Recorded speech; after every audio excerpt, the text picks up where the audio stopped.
Good morning बच्चों, कैसे हैं आप लोग। उम्मीद करते हैं बहुत अच्छे होंगे और घर पे रह के पढ़ाई कर रहे होंगे, है ना।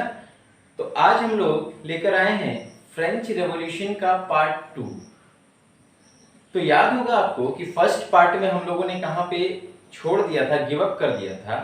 फर्स्ट पार्ट में हम लोगों ने सिर्फ ये देखा था कि 14 जुलाई 1789 अचानक से फ्रांस में लोग उग्र हो जाते हैं। क्यों होते हैं? क्योंकि एक अफवाह फैलती है कि राजा जो है उसने अपने सैनिकों को भेजा है ना। और जिसको कि एक अफवाह की तरह से इसलिए लिया जाता है, राजा ने भले ही सैनिकों को भेजा था पर सिचुएशन कंट्रोल करने के लिए भेजा था। पर यहाँ पे अफवाह ऐसी उड़ती है कि राजा ने सैनिकों को भेजा है आम लोगों को मारने के लिए। और उसी क्रम में क्या होता है कि सभी लोग एक हो जाते हैं, कॉमन पीपल एक हो जाते हैं और फिर वो क्या करते हैं कि जितने गवर्नमेंट बिल्डिंग्स हैं उन सबको तोड़ फोड़ करते हैं। जो बास्टाइल वहाँ का प्रिजन होता है, प्रिजन है, उसको भी तोड़ देते हैं। और इस प्रकार से हम लोग देख रहे हैं कि 14 जुलाई 1789 को माना जाता है कि फ्रेंच रेवोल्यूशन का आउटब्रेक हो गया, लोगों का गुस्सा फूट पड़ा, है ना। और इसी दिन को माना जाता है कि शुरुआत हुई थी। अब उसी वीडियो में मैंने पहले ही कहा था कि ये पूरा जो एक चैप्टर है ये फ्लैशबैक में चलेगा, है ना। तो अभी हम लोग पहले क्या देख लिए, पहले हम लोगों ने देख लिया कि 14 जुलाई को क्या हुआ था। अब फ्लैशबैक मूवी में क्या होता है कि अचानक से पहले सिचुएशन दिखा दिया गया और फिर कोई बता रहा है कि बहुत पहले की बात है, ऐसा ऐसा हुआ करता था, होता है ना। ठीक उसी तरह से हम लोग यहाँ पे देखेंगे कि आखिर क्या रीजंस थे, क्या कारण थे कि लोग जो है, लोगों का गुस्सा पूरी तरह से अचानक से फूट पड़ा। ठीक है, तो आइए देखते हैं कि इसके पीछे का कोई एक दिन में तो रेवोल्यूशन होता नहीं है। तो ऑब्वियसली जो अगर प्रजा जो है वहां पे लॉयल होती राजा के खिलाफ, प्रजा को अगर विश्वास होता राजा के खिलाफ, तो ऐसा नहीं है सेना अगर आते भी तो वो क्या करते, वो आराम से रहते कि ठीक है सेना आएंगे, हम लोग देखते हैं सेना क्या कहते हैं। लेकिन ऐसी कोई बात नहीं थी, उनका विश्वास नहीं था राजा के ऊपर, तभी ये रेवोल्यूशन आउटब्रेक हुआ। तो क्या क्या कारण थे, बहुत सारे ऐसे कारण थे जिसके कारण ये फ्रेंच रेवोल्यूशन जो है ये अचानक से 14 जुलाई 1789 को स्टार्ट हो गया। इसके पीछे के कारण को देखते हैं। आइए, तो जैसा कि आप लोग जानते हैं कि फ्रांस में बर्बन डायनेस्टी राज करती थी, ठीक है। तो बर्बन डायनेस्टी का राज चला आ रहा था बहुत दिनों से। 1774 में किंग लुइस 16 जिसके अगेंस्ट में ये रेवोल्यूशन हुआ था, 1774 में किंग लुइस 16 को राजगद्दी सौंप दी गई। ठीक है, अब राजगद्दी सौंपने के बाद जब कभी भी कोई राजा बनता है तो वो सबसे पहले क्या देखता है कि हमारा खजाना कैसा है। तो राजगद्दी जैसे ही उसे मिली तो वो क्या देखता है, that he got an empty treasury. उसको मिलता क्या है कि खजाना पूरी तरह से खाली था, है ना। खजाना कैसे खाली हो गया? बिकॉज ऑफ लॉन्ग वार्स, बहुत बड़े बड़े बहुत लंबे लंबे युद्ध चल रहे थे। उसके पहले जो भी राजा थे उनके अधीन बहुत सारे युद्ध लड़े गए थे और युद्ध में सबसे ज्यादा पैसा खर्च होता है, युद्ध में आर्थिक स्थिति किसी भी देश की सबसे ज्यादा खराब होती है। ठीक है, तो जिसकी वजह से वहां की भी आर्थिक स्थिति खराब हो चुकी थी और खजाना पूरी तरह से खाली हो चुका था। देन एक्स्ट्रावैगेंट कोर्ट, एक्स्ट्रावैगेंट मतलब अत्यधिक खर्चीला, है ना, फिजूल खर्ची जिसको कहते हैं, फिजूल खर्ची कोर्ट। कोर्ट मतलब जो राजा का एक कोर्ट था, जो राजा जहां बैठते थे, राजा का जो मंत्रालय था, वो कहा जा रहा है कि काफी फिजूल खर्ची था। जो पैलेस था वहां पे वर्साइल्स में, वहां पे बहुत ज्यादा एक्स्ट्रा खर्चे हो जाते थे। तो वो एक्स्ट्रा खर्चे क्यों होते थे? तो बताया गया था आपको कि राजा की शादी जो है वो कहां पे हुई थी, that he was married to Austrian princess Marie Antoinette. Okay, queen Marie Antoinette, and who was a very extravagant kind of lady. ये मैरी एंटोइनेट जो थी वो जो है बहुत ज्यादा फिजूल खर्ची पर ध्यान देती थी। उसे कोई मतलब नहीं था कि प्रजा की सुख सुविधा कैसी है कैसी नहीं है। उन्हें सिर्फ और सिर्फ चाहिए था कि अपना महल जो है वो सुंदर होना चाहिए, अपना कोर्ट जो है वो अच्छे से चलना चाहिए, और जितने भी प्रकार के लाव लश्कर की चीजें होती हैं बस उसी में, दिखावे में वो जीना चाहती। ओके, तो जिसकी वजह से काफी ज्यादा खर्च जो है वो क्या हो जाता था, अपने महल को सजाने में, महल को मेंटेन करने में ही खत्म हो जाता था। ओके, बहुत बड़ा पैलेस था वहां पे वर्साइल्स में, ठीक है, उस कोर्ट को मेंटेन करने में ही बहुत पैसा खर्च हो जाता था। Next was 13 colonies. 13 American colonies were supported by France during this king Louis 16। King Louis 16 ने भी अमेरिका की 13 कॉलोनियों को आजाद करने में आर्थिक मदद की। अब 13 कॉलोनी को आजाद कराने के लिए मदद कर रहे हैं आप, तो ऑब्वियसली आपको खर्चा आएगा। अब वो खर्चा जो है वो बहुत बड़ा गैप बन रहा था। नाउ हु हैव सपोर्टेड, जिसने कर्ज के तौर पे पैसा दिया था उन्होंने भी इंटरेस्ट बहुत ज्यादा चार्ज करना शुरू कर दिया था। तो जो पैसा आ रहा था राजा के पास, वो पैसा कहां चला जाता था? वो पैसा कर्ज चुकाने में खत्म हो जाता था।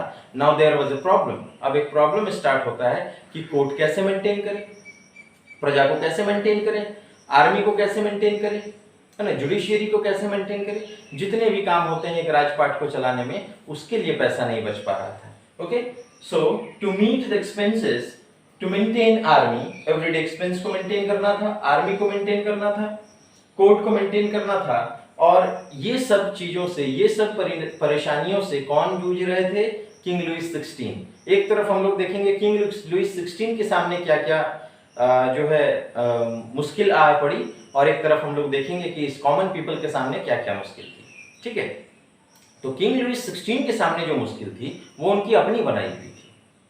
वो चाहते तो अमेरिका की 13 कॉलोनी को सपोर्ट नहीं कर सकते थे, लेकिन उन्होंने किया। वो चाहते तो कम खर्चे में भी कोर्ट को मेंटेन किया जा सकता था, लेकिन उन्होंने नहीं किया। रानी की बात पे आकर वो क्या करने लगे? बहुत ज्यादा खर्चा करने लगे। ओके, तो इस प्रकार से उनका खर्च जो है वो अन्यत्र दूसरे जगह पे हो रहा था, लेकिन जहां पे होना चाहिए, जो उनकी अपनी प्रजा है, उस पर खर्च नहीं हो रहा था। खर्च जो है वो दूसरे जगह में हो जा रहा था, जिससे कि प्रजा काफी ज्यादा नाराज थी। ना अब सबसे ये जो खर्च जिसमें हम लोग देख रहे हैं कि उनके पास खजाना खाली हो चुका है। अब क्या करना पड़ेगा? तो खजाने में पैसा लाना पड़ेगा। खजाने में पैसा लाने के लिए क्या करना पड़ेगा कि टैक्स को बढ़ा दिया जाए। एक सिंपल तरीका यही होता है कि अगर हम टैक्स को बढ़ा देते हैं तो क्या हो जाएगा, फिर से थोड़ा पैसा आने लगेगा और उस पैसे से हम फिर पूरा राजपाट देखने लगेंगे। लेकिन ये भी उतनी बड़ी समस्या नहीं थी जितनी बड़ी समस्या जो है वहां का समाज का विभाजन था, है ना। तो फ्रेंच सोसाइटी जो है, जिसको ओल्ड रिजाइम कहते हैं, 1789 के पहले उस वक्त का फ्रांस का समाज बड़ा अद्भुत था, बहुत अजीब था। कैसे?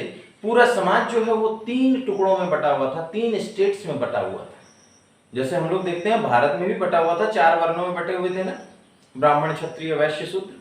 ठीक उसी प्रकार से वहां पर भी 3 स्टेट्स थे। वो 3 स्टेट में पहला स्टेट जो है, इट वॉज क्लर्जी। पहले स्टेट के जो लोग थे वो कौन थे? पहले हम लोग नाम जानेंगे कौन कौन से 3 स्टेट थे जिसमें कि हमारा जो फ्रांस का जो समाज है वो बटा हुआ था। The first was clergy. उसमें कौन रहते थे? They were only the church officials. Okay, second है द नोबिलिटी। नोबिलिटी किसको कहा जाता था? The one who are having hold on lands, जो जमींदार थे, जो बड़े जमींदार थे, जो राजा के रिश्तेदार थे, और जिन्हें ऐसा लगता था कि yes we are the son of God. हम लोग जो है डायरेक्ट क्या है, हम लोग भगवान के पुत्र हैं। ठीक है, मतलब ऐसी फीलिंग उनमें आती थी कि हम लोग सुपीरियर हैं। Okay, they were nobles and they were having their holds on lands. जितने मतलब जमीन जो है, जितनी जमीन है उसका मैक्सिमम हिस्सा इनके हाथों में था, nobility. And third state was the common people. Third state जो था वो कौन था? वो आम आदमी का, जिसको कि हम लोग मिडिल क्लास कहते हैं। ओके, अब सिर्फ यही बात नहीं है, मिडिल क्लास भी 3 हिस्से में बटा हुआ था। पहले तो हम लोग 2 हिस्से देखे, क्लर्जी एंड नोबिलिटी। क्लर्जी कौन था? Clergy were the church officials. Nobility जिनके पास जमीन सबसे ज्यादा थी। अब आ जाते हैं थर्ड स्टेट में। थर्ड स्टेट फिर 3 हिस्से में बटा हुआ है, जिसमें पहला हिस्सा क्या है? पहला जो वर्ग है वो कौन सा है? बिग बिजनेसमैन, बड़े बड़े बिजनेसमैन जो थे वो लोग इसमें आते थे पहले हिस्से में। मर्चेंट्स, कोर्ट्स, ऑफिशियल्स, लॉयर्स, बड़े बड़े ट्रेडर्स, जो बड़े बड़े ऑफिसर हैं, लॉयर्स हैं। मतलब एक तरह से हम कह सकते हैं कि वेल एजुकेटेड ग्रुप, है ना, जिनके पास पैसा जो है वो काफी था, वो थर्ड स्टेट में ऊपर लेवल पे है। उसके नीचे कौन आ रहा है? Peasants and artisans. पीजेंट्स जो किसान, जिनके पास अपनी जमीन भी हुआ करती थी, दे वर पीजेंट्स। एंड आर्टिशंस जो अपनी कलाकृति करके अपना दिन जो है वो चला लेते थे, अपना लाइवलीहुड का जुगाड़ कर लेते थे। और उसके नीचे क्या है? Small peasants, landless labours and servants. तो जो बिल्कुल छोटे किसान, दिहाड़ी मजदूर, नौकर, है ना, तो ये लोग किसमें थे? वो लोग थे सबसे निचले हिस्से में। अब मजेदार बात यह है कि पूरे समाज में अगर 100 लोग हैं तो majority of percent of population जो है वो किसमें है? थर्ड स्टेट में। थर्ड स्टेट में सबसे ज्यादा 90% लोग थर्ड स्टेट से बिलोंग करते हैं और 10% लोग जो है वो क्लर्जी और नोबिलिटी से बिलोंग करते हैं। लेकिन फिर भी उस देश का 60% जमीन जो है 60%, मोर देन 60% वर होल्डेड बाय देम ओनली। 60% जमीन किनके द्वारा होल्ड किया गया? इस 10% लोगों के द्वारा, और बाकी के 40% जो है वो किनके द्वारा है? वो इनके द्वारा। ठीक है, तो आप समझ सकते हैं कि 90% population is with them, but they are having only 40% of the land, and they are having only 10% of population, but they are having 60% of land. ये भी बड़ी बात नहीं थी। इससे भी बड़ी बात ये थी कि ये जो दोनों ग्रुप हैं, दे वर प्रिविलेज्ड बाय बर्थ। इनको जन्म से ही बहुत सारी फैसिलिटीज मिली हुई होती थी, जिसमें सबसे बड़ा फैसिलिटी क्या था? कि आपको टैक्स नहीं देना है। अब जरा सोचिए कि कैसा समाज था जिनके पास 60% तक का पूरा जमीन, जिनके पास जो है सबसे ज्यादा वेल्थ, धन संपत्ति, टैक्स वो नहीं दे रहा है। टैक्स कौन दे रहा है? जिनके पास कुछ भी नहीं है ना, जिनके पास इतनी बड़ी पॉपुलेशन है और खिलाने के लिए मात्र 40% का लैंड है, और उसी लैंड से जो होता है उसी में से इन लोगों को टैक्स देना पड़ता है। टैक्स भी क्या एक प्रकार का? नहीं, कई सारे टैक्सेस। इन टैक्सेस को हम लोग बहुत अच्छे से देखेंगे कि वो कौन कौन से टैक्स थे जो उन पर चार्ज किए जाते थे। तो एक प्रकार से हम लोग देख रहे हैं। अब यहाँ पे सवाल ये भी आएगा कि सर चर्च ऑफिशियल्स जो है वो क्यों ऊपर है? तो चर्च ऑफिशियल्स जो होते हैं, दे वर हैविंग रिलीजियस इंपॉर्टेंस, है ना, वो स्पिरिचुअल लीडर थे, जिसकी वजह से उनकी बुद्धि जो है, उनको जैसे हम लोग कहते हैं ना पुरोहित कहते हैं, तो पुरोहित का बहुत आदर सत्कार होता है, तो इसीलिए इन लोगों को सबसे टॉप के स्टेट में रखा गया था, क्लर्जी। तो इनका इनकम कहां से था भाई? इनके पास भी लैंड था, और साथ में क्या था कि ये लोग एक पर्टिकुलर टाइप का टैक्स लेते थे। किससे? पीजेंट से, जो खेती करते थे, जिसको कि हम लोग कहते हैं टाइथ्स, TITHES, टाइथ्स, जो कि चार्ज किया जाता था जो खेती करते थे। कितना होता था वो? That was 1/10 of the production, 1/10 of the production, है ना। तो अब हम लोग देख रहे हैं कि ये टैक्स कौन देगा? जिसके पास खेती है, जो खेती कर रहा है वही देगा, है ना। तो पहले समाज को समझेंगे हम लोग। ये नोबिलिटी, इनके पास इतनी ज्यादा जमीन है, क्या खुद ये खेती कर पाएंगे? नहीं कर पाएंगे। तो ये क्या करते थे? ये दूसरे को दे देते थे खेती करने के लिए, जिनको ऐसा बना दिया गया था कि देखो हम तुम्हें जमीन दे रहे हैं, तुम उसमें खेती करोगे और हमें क्या दोगे? टैक्स दोगे। So they were paying feudal dues also, then the state was charging an extra direct tax also. State को एक अलग प्रकार का डायरेक्ट टैक्स भी जाता था, और साथ ही साथ बहुत सारे छोटे मोटे इनडायरेक्ट टैक्सेस थे एवरीडे कंजम्पशन के चीजों पे, जो हम लोग रोज यूज करते हैं वैसी चीजों पर भी बहुत सारा इनडायरेक्ट टैक्स था। ओके, अब हम लोग देखते हैं कि कैसे कैसे टैक्स जो है वो लगाया जाता था। अब देखेंगे तो क्या कहा गया कि जिनके पास जमीन थी वो क्या देंगे? वो चर्च को एक प्रकार का टैक्स देंगे जिसका नाम है टाइथ्स। ओके, अब देखिए जमीन किसके पास है? इसके पास तो नहीं है, ये तो बिजनेस कर रहा है। तो जमीन जो है वो यहां पर है, इसके पास है, इसके पास है, जो क्या कर रहे हैं? जो कि खेती कर रहे हैं। Now they will be giving their tax. ये जो है दोनों ग्रुप, ये भी और ये भी, ये दोनों टैक्स दे रहे हैं। कितना दे रहे हैं? 1/10 ऑफ देयर प्रोड्यूस।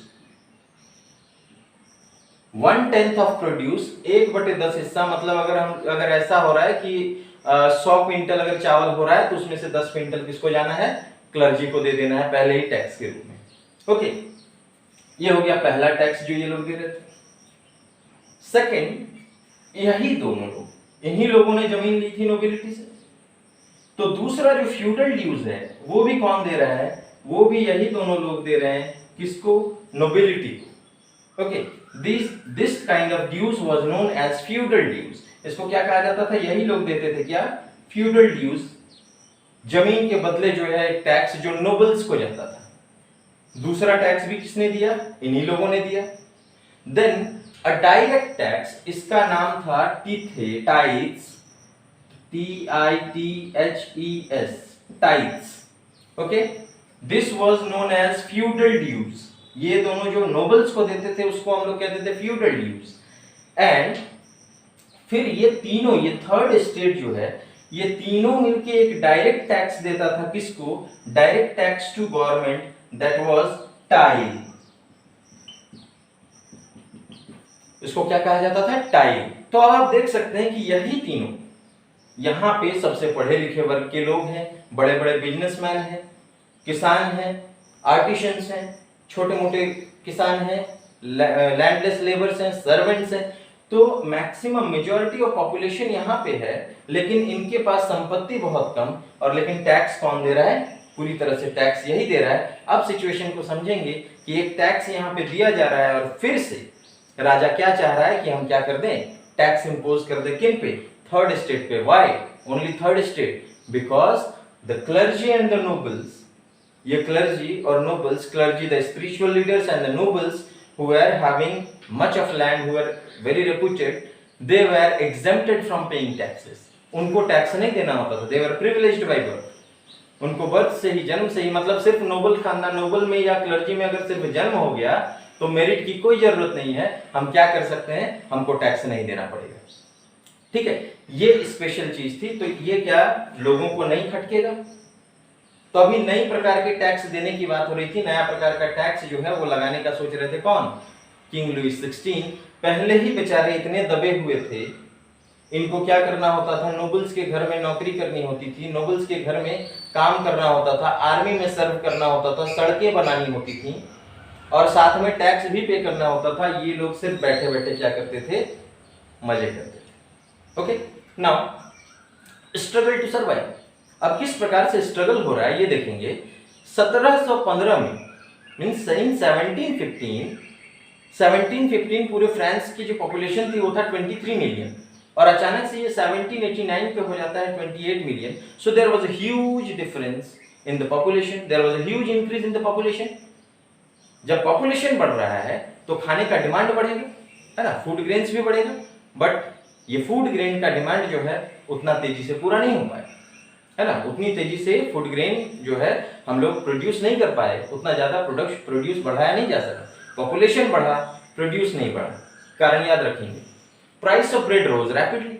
अब जब खाना जो है उतना प्रोड्यूस हमारे पास नहीं बढ़ रहा है तो ऑब्वियसली जो अवेलेबल चीजें, क्योंकि डिमांड बहुत ज्यादा, सप्लाई बहुत कम, तो उस चीज का दाम क्या हो जाएगा? बहुत ज्यादा बढ़ जाएगा। तो ब्रेड जो वहां का स्टेपल फूड था उसका कॉस्ट काफी ज्यादा बढ़ चुका था। पॉपुलेशन बढ़ा, दाम बढ़े, सब कुछ हुआ, लेकिन जो मिडिल क्लास, ये जो लेबरर्स थे जो कि दुकानों में काम करते थे, इधर उधर वाइन शॉप्स में काम करते थे, किचन हाउस में काम करते थे, उनका वेतन नहीं बढ़ा। अब आप खुद ही सोच सकते हैं कि पहले जो चीज अगर हम 5 रुपए में खरीदते थे, अब अगर 50 रुपए हो जाए, तो पहले मेरा वेतन अगर 10 रुपया था तो उसको भी तो 100 रुपया होना होगा, है कि नहीं। लेकिन वो नहीं, मेरा वेतन 10 रुपया ही रह गया और ये 50 रुपया चला गया, कोई बात नहीं। सो वेजेस जो हैं वो उतने के उतने ही रह गए, वेतन उतना का उतना ही रह गया, लेकिन दाम बहुत ज्यादा बढ़ गया, और इसकी वजह से इनका जो भी बचा खुचा चीज था, जो सेविंग्स था, वो बिल्कुल खत्म। किनका? ये मिडिल क्लास का। And the gap between the rich and the poor was widened. ये जो गैप था गरीब और अमीर का, ये और ज्यादा बढ़ता चला गया, क्योंकि ये और गरीब होते चले गए और ये और अमीर होते चले गए। Now subsistence crisis. Subsistence crisis किसको कहते हैं? कि जब जीने में खतरा आ जाए, जब हमारे पास लाइवलीहुड का चीज जो है, दैनिक जीवन में जो हम लोग जीते हैं, उन सब चीजों को भी हम लोगों को ठीक हमारे पास सही से नहीं मिलता है। खाने पीने का चीज, रहने का, है ना, ये सब भी चीज अगर ना मिले तो हम लोग क्या कहते हैं? इसकी सबसिस्टेंस क्राइसिस इसी को कहा जाता है ना। अब क्या होता है कि हम लोग देख रहे हैं, क्या हम लोग उसके पीछे की हिस्ट्री को देख रहे हैं कि आखिर 14 जुलाई को क्यों रेवोल्यूशन हुआ था। तो हम लोगों ने क्या देखा कि राजा के हाथ में ट्रेजरी एम्प्टी थी, राजा के हाथ में पैसा नहीं था, पैसा नहीं होने के बावजूद भी वो फिजूल खर्ची पे ध्यान दे रहा था, लेकिन प्रजा पे ध्यान नहीं दे रहा था। ओके, और जो टैक्सेस हैं वो सिर्फ और सिर्फ मिडिल क्लास से, थर्ड स्टेट से, उन्हीं से लिया जा रहा था। नोबल्स और क्लर्जी से पूरी तरह से एग्जेम्प्टेड थे। नोबल्स और क्लर्जी को बिल्कुल भी टैक्स नहीं देना पड़ता था, वो सिर्फ टैक्स लेते थे। ओके, इसी क्रम में पॉपुलेशन भी बहुत ज्यादा बढ़ जाता है, चीजों के दाम बढ़ जाते हैं, लेकिन लोगों का वेतन नहीं बढ़ता है। और साथ में क्या होता है, ये जो रिच और पुअर, ये जो अमीर और गरीब के बीच का जो गैप है, ये बढ़ता चला जाता है। ठीक है, अब आ जाती है बात कि जब ये इतना कुछ हो रहा है तो हम लोगों ने देखा कि पढ़े लिखे लोग कहाँ पे थे, थर्ड स्टेट में, मिडिल क्लास में, जो सबसे टॉप वाला क्लास था वो पढ़े लिखे लोग थे, वो बड़े बड़े बिजनेसमैन थे, उनमें लॉयर्स था, उनमें एजुकेशनिस्ट थे, फिलोसोफर्स थे। तो बुद्धि किनके पास है, बुद्धि तो इनके पास है। ओके, ये लोग तो बस बैठे बैठे खा रहे हैं, काम ये लोग कर रहे हैं, जो काम करता है दिमाग उनके पास होता है। तो इन लोगों के दिमाग में अब जो है क्या कहा जा रहा है, ग्रोइंग मिडिल क्लास। ये मिडिल क्लास जो ऊपर वाले हैं, जो ओवरसीज ट्रेड करके देश विदेश तक अपना जो है व्यापार बढ़ाकर धन इकट्ठा कर चुके थे, अपने बच्चों को पढ़ा भी रहे थे, है ना। साथ में ऊनी कपड़ों में और सिल्क के कपड़ों में इनका पकड़ जो है वो बहुत अच्छा हो चुका था, जिसकी वजह से इनका ट्रेड काफी ज्यादा चल रहा था, और जो नोबल्स और क्लर्जी हैं वो भी इनको सम्मान दे रहे थे। ये first group, only the top group. Okay, now इनके पास लेकिन क्या था कि इनमें सारे एजुकेटेड ग्रुप थे, लेकिन कोई प्रिविलेज नहीं था बर्थ से। तो जो एजुकेटेड लोग होते हैं, याद रखेंगे हमेशा कि जो शिक्षित होता है वही सवाल करता है। ठीक है, तो ये अब सवाल करना शुरू कर रहे हैं कि why they are having privileges by birth. ये ग्रोइंग मिडिल क्लास है ना, ये सवाल पूछ रहा है कि क्यों इनको प्रिविलेज मिला हुआ है बाय बर्थ से, जन्म से इनको क्यों अधिकार कुछ मिले हुए हैं, क्यों फैसिलिटीज मिले हुए हैं, ये हमारी तरह टैक्स क्यों नहीं देते, जब हम देते हैं तो इन्हें भी देना चाहिए। इनका सवाल आ रहा है कि किसी भी राज्य को चलाने के लिए जो ऑफिशियल्स की जरूरत होती है वो मेरिट के आधार पर चुना जाना चाहिए, ना कि उसके जन्म के आधार पर। अब देखिए सारा सवाल जो है वो किस प्रकार का आने लगा, पढ़े लिखे लोग जैसे सवाल करते हैं, मींस अपना अधिकार का डिमांड ये लोग करने लगे। Who, the growing middle class. ये ग्रोइंग मिडिल क्लास अपने अधिकार के लिए जागरूक हो चुके थे और इसी तरह से अब सवाल पूछे जा रहे थे। नाउ दे वांटेड, वो चाह रहे थे कि ऐसा समाज मिले, they wanted a society based on freedom and equal laws. अब चाह रहे थे कि एक ऐसा समाज हो जिसमें क्या हो, आजादी हो जीने की, और नियम कानून हर किसी के लिए एक हो।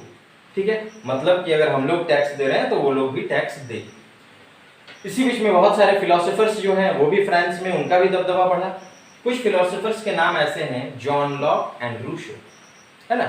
इन्होंने बहुत सारी किताबें लिखी। एक किताब था रूसो का, जीन रूसो का, that two treatises of government, जिसमें क्या कहा जा रहा है, refute of doctrine, divine doctrine and monarchy. मतलब ये जो राजा का बेटा ही राजा बनते जाएगा, राजा का बेटा ही राजा बनते जाएगा, इस बात का खंडन किया था इन्होंने। कहा नहीं, अगर राजा एलिजिबल नहीं है, अगर राजा एबल नहीं है, अगर वो देश को नहीं चला सकता है तो वो क्यों राजा बने। राज्य जो है वो एबल हाथों में, वो सक्षम हाथों में दिया जाना चाहिए। देन आफ्टर दैट मोंटेस्क्यू नाम के एक फिलोसोफर थे, उन्होंने क्या कहा कि सरकार के अधीन ही हमारे 3 विंग्स होने चाहिए, जिसमें एक लेजिस्लेटिव होना चाहिए, एक एग्जीक्यूटिव होना चाहिए, एक जुडिशियरी होना चाहिए। ठीक है, किस बेसिस पे, on the basis of, means division of power with in the government. सरकार के अंदर ये एब्सोल्यूट मोनार्की नहीं चलेगा कि राजा को जब मन हुआ जो मन हुआ वो डिसीजन ले लिए। एब्सोल्यूट मोनार्की नहीं चलेगा, बल्कि कैसा होगा कि गवर्नमेंट के अंदर ही 3 विंग होंगे, जो क्या होगा, कार्यपालिका होगा, न्यायपालिका होगा, है ना, जो है एग्जीक्यूटिव लोग होंगे। तो ये वर्ग जो है पूरी तरह से शासन कर पाएगा। ठीक, तो आप देख सकते हैं हम लोग कि ये डिमांड किस प्रकार की कर रहे हैं, ये मिडिल क्लास वाले लोग डिमांड कर रहे हैं एक तरह से संविधान की तरह, है ना। So on the basis of constitution and individual rights, इन लोगों ने, अब फिलोसोफर्स ने डिमांड करना शुरू किया कि संविधान के तहत जो है सरकार चलनी चाहिए और इंडिविजुअल राइट्स मिलना चाहिए, हर किसी को जीने का अधिकार मिलना चाहिए। ये सब बातें कि हमें दबाया जा रहा है, हमारा अधिकार ज़्यादा है, यहाँ पे हमारी जनसंख्या ज़्यादा है, हम काम ज़्यादा करते हैं, लेकिन फिर भी हमें जीने का अधिकार नहीं दिया जाता है। कहीं ना कहीं जो लोग अनपढ़ थे, जो पढ़े लिखे लोग नहीं थे, वो लोग जब ये सब बातें सोचेंगे, सुनेंगे, तब उनको समझ में आएगा कि हाँ बात तो सही है, हमें दबाया जा रहा है। Okay, now these things were discussed in saloons, coffee shops, in markets. ये सब चीज़ें जो हैं ये पढ़े लिखे लोग डिस्कस करते थे, कहाँ पे, जहाँ भी भीड़ मिल जाए। हम लोग देखते हैं ना कि कहीं पर कुछ चर्चा करने का विषय कहाँ बनता है, चौराहा बनता है, बाजार बनता है, हटिया बनता है, सैलून बनता है, जहाँ लोग मिल जाए वहीं पे चर्चा होती है। तो ये लोग भी ये सब बातें चर्चा कर रहे थे फिलोसोफर्स की, ये सब जो नए नए आइडियाज थे, इन आइडियाओं का चर्चा जो है ये सब हो रहा था कहाँ पे, जहाँ जहाँ बड़े बड़े भीड़ वाले जगह थे वहाँ पे। जो लोग अनपढ़ थे उन लोगों को पढ़ के जोर जोर से सुनाया जाता था कि राजा जो है वो फिर से एक नया टैक्स हम लोगों पर इम्पोज करने वाले हैं। तो राजा अगर नया टैक्स इम्पोज करेंगे तो क्या होगा, बेचारा पहले से निचोड़ा हुआ है, अब इसमें क्या बचेगा कि ये फिर से टैक्स दे पाए। ओके, सारा तरह का टैक्स तो ये दे चुका है, बेचारे के पास जो है रोटी खरीदने तक की पैसे नहीं है, तो अब क्या करे वो, अब कहाँ से tax they. So these things angered common people. ये सब चीज जो है क्या कर दिए हैं, इन सब चीजों की वजह से जो आम जनता थी वो राजा से बहुत ज्यादा परेशान थी और उनके मन में पहले से ही गुस्सा था। ठीक है, और इन गुस्सा, ये सब गुस्सा जो है इकट्ठा होकर चला आ रहा था कब से, 1774 से ही ये सब चीजें चली आ रही थी। लोगों के मन में दबा हुआ गुस्सा था, जैसा कि हम लोग रिवॉल्ट ऑफ 1857 में भी देखे थे ना, एकाएक रिवॉल्ट नहीं होता है, जो दबा हुआ गुस्सा होता है वो जब फूट जाता है उसी को रिवॉल्ट कहते हैं, वही रिवॉल्यूशन का कारण बन जाता है। ठीक है, तो ये सब चीज थी, इतने सारे कारण थे और इसके बाद भी बहुत सारे कारण हैं। इमीडिएट कॉज भी हम लोग देखेंगे कि इमीडिएट कॉज क्या हुआ था। अब देखिए, ये सब गुस्सा तो पहले से था, अब अचानक से क्या होता है कि अब नया टैक्स इम्पोज करना है। किन पर इम्पोज करना है, मिडिल क्लास पर इम्पोज करना है। तो नए टैक्स का इम्पोज जो है ऐसे ही डायरेक्टली वो नहीं कर सकता था, इसके लिए एक स्टेट्स जनरल की मीटिंग बुलानी पड़ती थी। स्टेट्स जनरल कहाँ कहाँ से होते थे, states general were the representative from each class, from each society. Her society से जो है वो रिप्रेजेंटेटिव्स रहते थे। ठीक है, और उनके बदौलत ही जो है उनसे निर्णय लेने के बाद ही जो है हम किसी प्रकार का टैक्स इम्पोज करते थे। अब बात है यहाँ पे कि टैक्स इम्पोज करने के लिए बुलाया जा रहा है, अब उनको उचित व्यवस्था भी देनी पड़ेगी। तो कौन कौन से फिर से ये कारण हो गए, देखिए ये इस प्रकार की मीटिंग जो है विगत 1642 में लास्ट बुलाया गया था और फिर से 1789 में बुलाया जा रहा है। ठीक है, तो कितनी बड़ी इसकी मतलब, इसका मतलब समस्या आ चुका था कि अब फिर से इस प्रकार का मीटिंग बुलाना पड़ा राजा को। तो जो भी हो, मीटिंग तो बुला लिए, लेकिन क्या उनको अच्छे से ट्रीट कर पाए? अगर उन्हें अच्छे से ट्रीट कर लिए होते तो शायद ये रेवोल्यूशन नहीं होता। ठीक है, तो 5 मई 1789, याद रखेंगे date, on 5 May 1789 the meeting was called, meeting को बुलाया गया था। आगे क्या हुआ था मीटिंग बुलाने के बाद, इस घटना को हम लोग फिर नेक्स्ट वीडियो में चर्चा करेंगे। अब हम लोग पहुंच चुके हैं 5 मई तक पहुंच चुके हैं, 14 जुलाई तक पहुंचने में ज्यादा देर नहीं लगेगी। एक बार फ्लैशबैक में देखेंगे क्या कारण थे रेवोल्यूशन के, किस प्रकार का समाज था। तो देखते हैं क्या था। 1774 में राजा जो है वो उनको राजगद्दी सौंपी गई। खजाना पूरी तरह से खाली था। खाली क्यों था, लंबे लंबे युद्ध लड़े गए थे और फिर वो खुद भी क्या कर दिए, 13 कॉलोनीज, अमेरिका के 13 कॉलोनी को सपोर्ट कर दिया गया। साथ में क्वीन मैरी जो थी वो खजाना खाली करने में मदद कर रही थी। कैसे, शी वॉज वेरी एक्स्ट्रावेगेंट, वो उसको सिर्फ और सिर्फ मतलब था अपने महल से, है ना, अपने लाव लश्कर से, जिसकी वजह से पूरा पैसा जो है वो खर्चा हो जा रहा था। अब राजा के सामने चुनौती थी कि कैसे जो है सिटीजन को मेंटेन किया जाए, स्टेट को मेंटेन किया जाए, आर्मी को मेंटेन किया जाए, जुडिशियरी को मेंटेन किया जाए। तो मेंटेन करने के लिए पैसे की जरूरत होगी और ये पैसा कहाँ से आएगा, ये पैसा आएगा टैक्स इंपोज करके ना। Who were to give tax, tax कौन देने वाला था, नोबल तो, क्लर्जी तो देगा नहीं, जिसके पास धन है वो देगा नहीं। नोबल्स, जिसके हाथ में पूरी जमीन है, जिसके पास बहुत सारे पैसे हैं, वो टैक्स देगा नहीं। Then who is going to give, again the kind of tax is to be imposed on this middle class. फिर से इस मिडिल क्लास पर टैक्स इम्पोज किया जाना है, जो कि पहले से ही 3-4 प्रकार के टैक्स दे रहा था। वो टैक्स कौन से थे, क्लर्जी को जो टैक्स जाता था वो कौन सा जाता था, प्रोड्यूस का 1/10, जितनी भी खेती होगी, जितना हमारा प्रोड्यूस होगा उसका 1/10 चला जाएगा क्लर्जी को, जिसको हम लोग टाइट्स कहते थे। ठीक है, देन जो जमींदार, जो नोबल्स जो ये कहते हैं कि हम जमीन तुम्हें दे रहे हैं, तुम इसमें खेती करो, they are getting feudal dues, उनको फ्यूडल ड्यूज मिल रहा था, है ना, जमींदारी के तहत उनको जो टैक्स मिलते थे वो मिल रहे थे।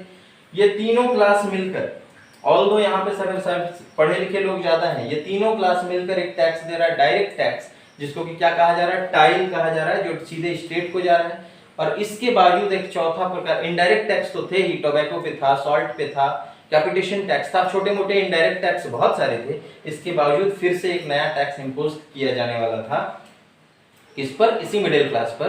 तो लोगों के मन में गुस्सा होगा ही कि कोई खाने के लिए नहीं है तो टैक्स कहां से दे। देन अचानक से और सारे क्या कारण हुए थे, पॉपुलेशन उनका बहुत ज्यादा बढ़ चुका था, जिसकी वजह से डिमांड जो है खाने का वो बढ़ चुका था, और खाने का डिमांड बढ़ा, सप्लाई कम हो गया, जिसकी वजह से क्या हो गया, दाम बहुत ज्यादा बढ़ गए ब्रेड्स के, और दाम तो बढ़े लेकिन वेतन नहीं बढ़ा। ये भी एक डिसकंटेंट का माहौल था, लोगों में इस बात का भी गुस्सा था कि अगर दाम बढ़े तो हमारा वेजेस भी बढ़ना चाहिए, ये भी नहीं हो पाया। और सबसे बड़ा जो फैक्टर था ग्रोइंग मिडिल क्लास, जो पढ़े लिखे लोग थे, जो अब सवाल करना सीख चुके थे, उसमें से कुछ फिलोसोफर्स थे जो बहुत यूनिक आइडिया जो है वो राइज करते थे, व्हाई ओनली वी, क्यों हमेशा हमें लोग देंगे, why they are having privilege by birth, क्यों उनको मेरिट के आधार पे नहीं आंका जाता है, क्यों उनको जन्म के आधार पे आंका जाता है। तो इस प्रकार के कई सारे सवाल जो हैं ये ग्रोइंग मिडिल क्लास ये उठा रहा था और अपने लोगों को जागरूक कर रहा था, जिसकी वजह से लोग जो हैं बहुत ज्यादा गुस्से में थे। ओके, तो ये सारा कारण हम लोग देखेंगे नेक्स्ट वीडियो में। तब तक के लिए अगर आपको पसंद आए तो लाइक करेंगे, शेयर करेंगे और सब्सक्राइब करेंगे। Okay, thank you.